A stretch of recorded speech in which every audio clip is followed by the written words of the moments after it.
जोहार दोस्तों, हमारा चैनल ऑनलाइन पढ़ाई पर स्वागत है। और हम लोग कर रहे हैं क्लास 10 सीबीएसई पैटर्न पर साइंस चैप्टर से केमिकल रिएक्शन एंड इक्वेशन। और पहला टाइप्स हम लोग कर चुके हैं, है ना। कौन सा कॉम्बिनेशन रिएक्शन हम लोग कर चुके हैं। आगे हम लोग देखते हैं डीकम्पोजिशन रिएक्शन। चलिए इसके बारे में समझते हैं। Reaction in which a single reactant breaks down to form 2 और more product is known as decomposition reaction. क्या बोल रहा है इसमें, रिएक्शन इन विच, वैसा रिएक्शन जिसमें एक सिंगल रिएक्टेंट रहे और उसको ब्रेक डाउन करके, है ना, 2 या 2 से अधिक प्रोडक्ट बन जाए, तो उसको हम लोग डीकम्पोजिशन रिएक्शन कहते हैं, है ना। डीकम्पोजिशन का मतलब है किसी एक चीज़ को डिकम्पोज करके 2 या 2 से अधिक पार्ट में अलग अलग हो जाए। ठीक है, डिकम्पोज करना मतलब उसको तोड़ना, ब्रेक डाउन करना। तो यहाँ पर किसी एक रिएक्टेंट को रिएक्ट करके डिकम्पोज करके, है ना, उसका प्रोडक्ट 2 या 2 से अधिक के रूप में दिखाना। ठीक है, तो चलिए हम लोग देखते हैं।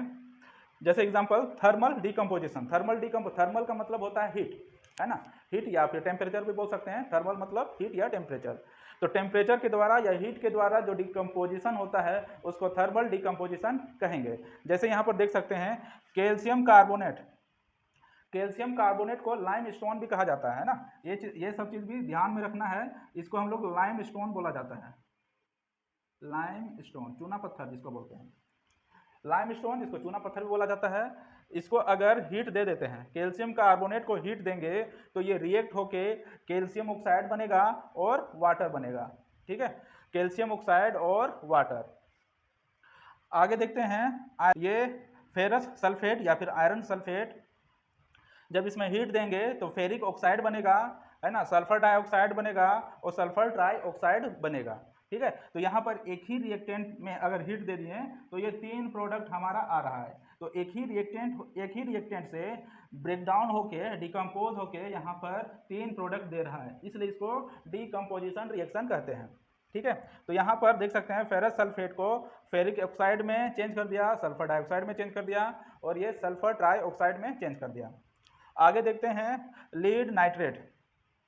लेड नाइट्रेट ये एक रिएक्टेंट है। जब इसको हीट किए तो ये क्या बन गया, लीड मोनोऑक्साइड बन गया, नाइट्रोजन डाइऑक्साइड बन गया और ये ऑक्सीजन निकल गया। ठीक है, इसको बोलते हैं लीड नाइट्रेट। जब इसको हीट देंगे तो ये बनेगा लीड मोनोऑक्साइड, उसके बाद ये बनेगा नाइट्रोजन डाइऑक्साइड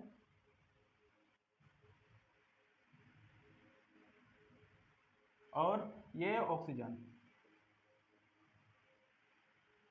उसी तरह यहाँ पर देख सकते हैं इसको फेरस सल्फेट बोलेंगे।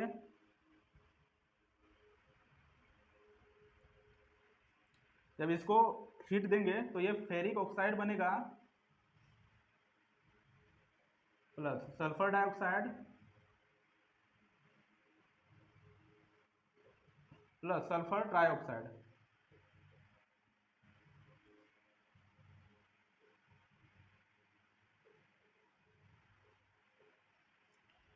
ठीक है, इस तरह से हम लोग किसी एक रिएक्टेंट को हीट देके, है ना, 2 या 2 से अधिक प्रोडक्ट बनाते हैं तो उसको हम लोग डीकम्पोजिशन रिएक्शन कहते हैं। तो डीकम्पोजिशन रिएक्शन में भी बहुत तरह का इसका टाइप्स है। जैसे थर्मल डीकम्पोजिशन रिएक्शन, मतलब जिसमें हीट देके डिकम्पोज किया जाता है उसको थर्मल डीकम्पोजिशन रिएक्शन कहेंगे। उसका एग्जाम्पल ये रहा।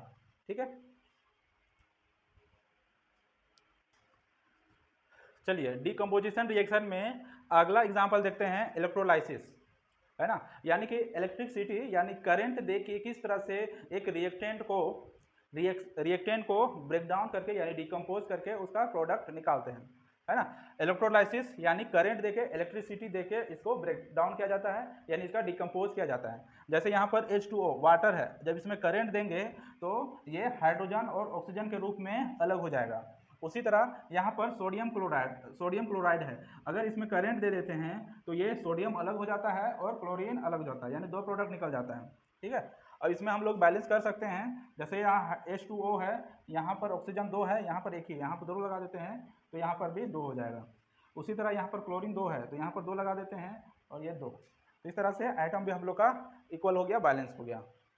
ठीक है। तो इलेक्ट्रोलाइसिस का मतलब यहाँ हो गया इलेक्ट्रिसिटी के द्वारा किसी रिएक्टेंट को डिकम्पोज करना और एक या दो से अधिक प्रोडक्ट को बनाना, ठीक है। उसी को हम लोग इलेक्ट्रोलाइसिस बोलते हैं, इलेक्ट्रोलाइसिस डिकम्पोजिशन, ठीक है। इसको पूरे तरह से लिख सकते हैं इलेक्ट्रोलाइसिस डिकम्पोजिशन, ठीक है। तो इलेक्ट्रिक करंट के द्वारा डिकम्पोज करके दो से अधिक प्रोडक्ट बनाना ही है ना इलेक्ट्रोलाइसिस डिकम्पोजिशन कहेंगे, ठीक है। ये एक एग्जांपल है डिकम्पोजिशन रिएक्शन का, ठीक है।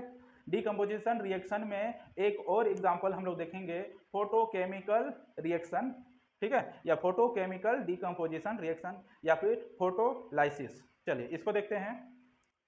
कंपोजिशन रिएक्शन में नेक्स्ट हम लोग इसका एग्जांपल देखते हैं फोटोलाइसिस और फोटोकेमिकल डिकम्पोजिशन। फोटोलाइट के द्वारा सनलाइट के प्रेजेंस में किसी एक रिएक्टेंट को है ना डिकम्पोज करता है दो से अधिक प्रोडक्ट के रूप में, उसको हम लोग फोटोलाइसिस या फिर फोटोकेमिकल डिकम्पोजिशन रिएक्शन कहेंगे, ठीक है। तो आइए यहाँ पर एग्जांपल देखते हैं। जैसे ये है AgCl यानी सिल्वर क्लोराइड, इसको हम लोग सिल्वर क्लोराइड Ag ये सिंबल होता है सिल्वर का, सिल्वर क्लोराइड। जब इसमें सनलाइट देंगे तो ये चेंज हो जाएगा सिल्वर में और ये क्लोरीन बन जाएगा। उसी तरह सिल्वर ब्रोमाइड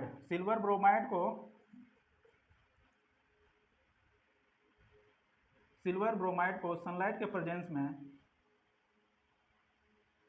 प्रेजेंस में अगर करते हैं तो ये सिल्वर के रूप में एक प्रोडक्ट निकलेगा और एक ब्रोमीन के रूप में प्रोडक्ट निकलेगा, ठीक है। तो इस तरह का रिएक्शन को हम लोग फोटोलाइसिस और फोटोकेमिकल डिकम्पोजिशन रिएक्शन कहते हैं, है ना। ये सब जो तीनों हम लोग पढ़े हैं, थर्मल डिकम्पोजिशन, है ना, इलेक्ट्रोलाइसिस डिकम्पोजिशन और यहाँ फोटोलाइसिस डिकम्पोजिशन, ये तीनों जो है एग्जाम्पल है डिकम्पोजिशन रिएक्शन का। इसको अच्छा से ध्यान में रखना है, ठीक है। तो ये आज हम लोग देखें डिकम्पोजिशन रिएक्शन के बारे में कि किस तरह से एक रिएक्टेंट जो है ना, इलेक्ट्रोलाइसिस द्वारा, थर्मल डिकम्पोजिशन द्वारा या फोटोलाइसिस द्वारा एक रिएक्टेंट को दो से अधिक प्रोडक्ट में कैसे चेंज करते हैं, ठीक है। तो आज हम लोगों ने सीखा डिकम्पोजिशन रिएक्शन। उसी तरह नेक्स्ट हम लोग सीखेंगे है ना डिस्प्लेसमेंट रिएक्शन, उसके बाद double displacement reaction, oxidation, reduction reaction, ये सब आगे हम लोग देखेंगे। तो अभी के लिए इतना ही। अगर वीडियोस आप लोग को पसंद आ रहा हो तो लाइक करें, है ना, चैनल को सब्सक्राइब करें, बेल आइकन को प्रेस करके रखें ताकि नोटिफिकेशन आपके पास तुरंत आ जाए, ठीक है। तो अभी के लिए इतना ही, धन्यवाद।